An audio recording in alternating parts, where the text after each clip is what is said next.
Kaya, Diyos ni Elizabeth na inahin ng Bautista, Diyos ng mga nabibigay Maria na inahin ng anak na si Yesu Cristo, tingnan ang aming panalangin at pagkalooban ng pagpapaspas ng lahat ng mga pinal ng aming tahanan.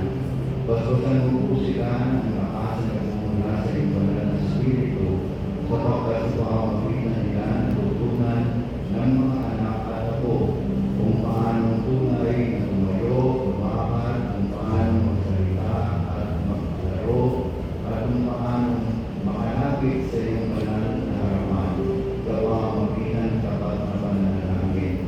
Pagkalooban po sila ng biyayang mag-iisa sa iyong banal na harapan at matanggap ang pagkain ng bibigay buhay, sapagkat sila ang nagtataguyod at nagpakain sa amin. At siya rin ang nagturo ng mahanap ng taguyod ang aming mga sarili at ang aming mga pamilya. Pagkalooban po sila ng pagkailangan na pinakakailangan at nagpapakatang pamilya nilang may pagmalaki ng mga anak.